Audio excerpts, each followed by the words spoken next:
Hello friends, welcome to more creative. दोस्तों, आज 2 फरवरी दिन सोमवार है, वह हिंदी महीना फाग और कृष्ण पक्ष की प्रतिपदा है। तो चलिए शुरू करते हैं आज की बड़ी खबरें।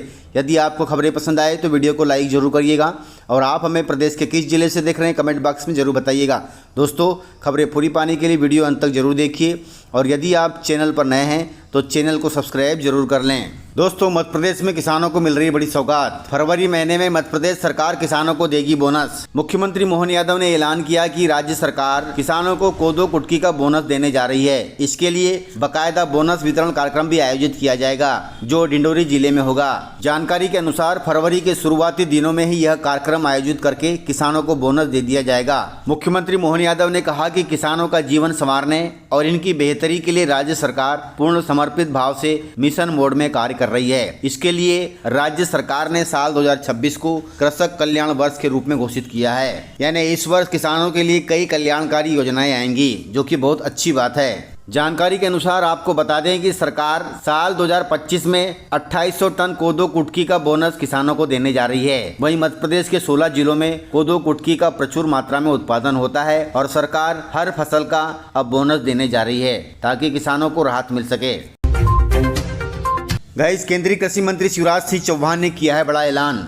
शिवराज सिंह चौहान ने छत्तीसगढ़ के दुर्ग में किसानों से संवाद करते हुए घोषणा की है कि किसानों को कानूनी सुरक्षा देने के लिए संसद में जल्द ही नए कानून लाए जाएंगे। उन्होंने स्पष्ट किया कि नकली बीज, खाद और कीटनाशक बेचने वालों के खिलाफ कठोर दंडात्मक कार्रवाई की जाएगी। इसके लिए नए कानून लाए जाएंगे। उन्होंने कहा कि सरकार का मुख्य उद्देश्य किसानों का सर्वांगीण विकास और उन्हें बिचौलियों तथा धोखाधड़ी से बचाना है, जिससे किसानों को काफी राहत मिलेगी।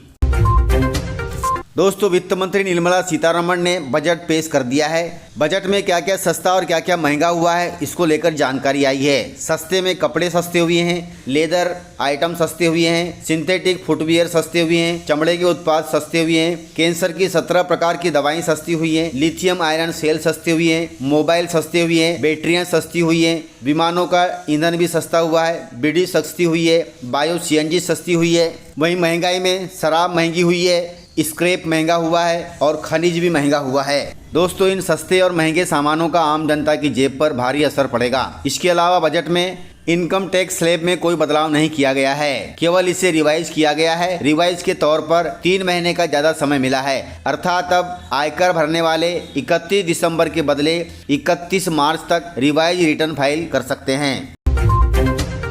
दोस्तों, बजट में किसानों की आय बढ़ाने के लिए किए गए हैं बड़े ऐलान। 1 फरवरी को देश की केंद्रीय वित्त मंत्री निर्मला सीतारमण जी ने बजट पेश किया है। उन्होंने किसानों के लिए कई महत्वपूर्ण घोषणाएं की है, जिसके तहत छोटे तथा सीमांत किसानों पर विशेष ध्यान देने की बात कही गई है। इसके अलावा वित्त मंत्री ने नारियल उत्पादन को बढ़ाने के लिए एक नई योजना की भी घोषणा की है। वित्त मंत्री ने कहा कि यह योजना नारियल उत्पादन में प्रतिस्पर्धा बढ़ाने के उद्देश्य से बनाई गई है। इसके तहत प्रमुख नारियल उत्पादक राज्यों में पुराने पेड़ों को नई किस्मों के पौधों से बदला जाएगा। वहीं वित्त मंत्री ने भारतीय काजू तथा कोको के लिए एक विशेष कार्यक्रम भी प्रस्तावित किया है। इसका लक्ष्य भारत को कच्चे काजू और नारियल के उत्पादन तथा प्रसंस्करण में आत्मनिर्भर बनाना है। इससे निर्यात प्रतिस्पर्धा बढ़ेगी। साल 2030 तक भारतीय काजू तथा कोको को वैश्विक प्रीमियम ब्रांड में बदला जाएगा। यह ऐलान वित्त मंत्री ने बजट में किया है। इसके अलावा वित्त मंत्री ने चंदन की लकड़ी को भारत की संस्कृति तथा समाज से जुड़ा हुआ बताया है। सरकार अब चंदन की लकड़ी के लिए राज्य सरकारों के साथ मिलकर इसकी खेती तथा प्रसंस्करण को बढ़ावा देगी, ताकि भारतीय चंदन की प्रतिष्ठा फिर से वापस लाई जा सके। वहीं वित्त मंत्री ने कहा कि पुराने बागानों को फिर से उपजाऊ बनाया जाएगा। इससे अखरोट, बादाम और चिलगोजा की खेती को बढ़ावा मिलेगा। वित्त मंत्री ने कहा कि इसके लिए खास कार्यक्रम शुरू किया जाएगा। इससे किसानों की आय बढ़ेगी और युवाओं को इससे जोड़कर उत्पादों का मूल्य संवर्धन किया जाएगा। इसके अलावा बजट में देश में 500 जलाशयों तथा अमृत सरोवरों का विकास करने के लिए भी कहा गया है। वहीं पशुपालन क्षेत्र में नए रोजगार के अवसर भी पैदा होंगे। वित्त मंत्री के अनुसार कोकोनट प्रोत्साहन योजना से 1 करोड़ किसानों तथा 3 करोड़ लोगों को सहायता मिलेगी।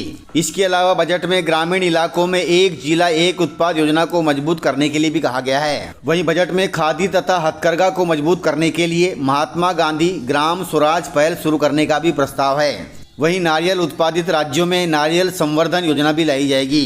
कुल मिलाकर किसानों के लिए बजट में इस प्रकार से ऐलान किए गए हैं जो किसानों को काफी राहत देंगे। गाइस, बजट में महिलाओं की हो गई बल्ले बल्ले।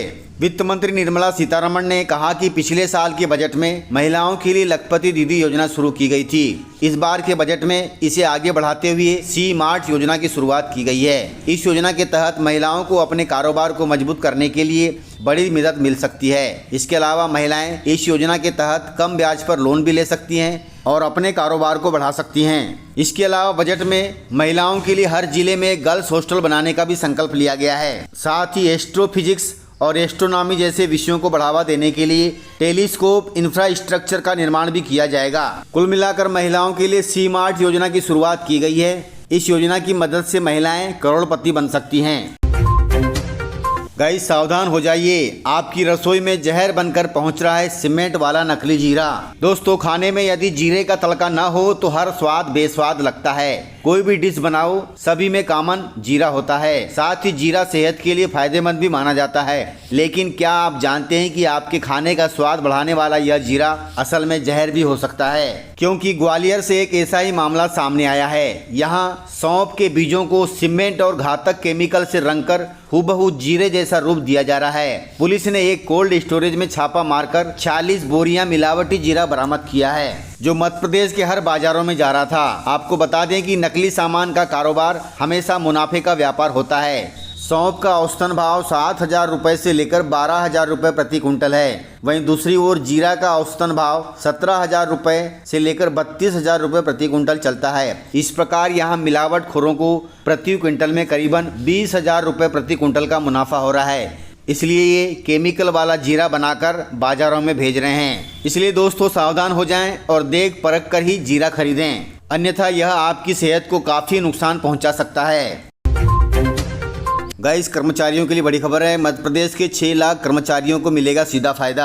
दोस्तों, मध्य प्रदेश हाईकोर्ट ने सरकारी कर्मचारियों के सेवा संबंधी विवादों को लेकर राज्य सरकार को एक बेहद अहम और कड़ा सुझाव दिया है। कोर्ट ने स्पष्ट रूप से सरकार को कहा है कि ट्रांसफर, प्रमोशन, इंक्रीमेंट और वरिष्ठता जैसे छोटे छोटे मामलों के लिए कर्मचारियों को अदालत आने पर मजबूर नहीं होना चाहिए। ये सभी मामले राज्य सरकार द्वारा निपटाने चाहिए। राज्य सरकार इसके लिए एक विभाग बनाए और विभाग मिलकर कर्मचारियों के ये सभी मामले निपटाए जा सकते हैं, क्योंकि कोर्ट के पास इतना समय नहीं है कि छोटे छोटे मामलों को कोर्ट में निपटाया जा सके। दोस्तों, इस प्रकार से खबरें थी।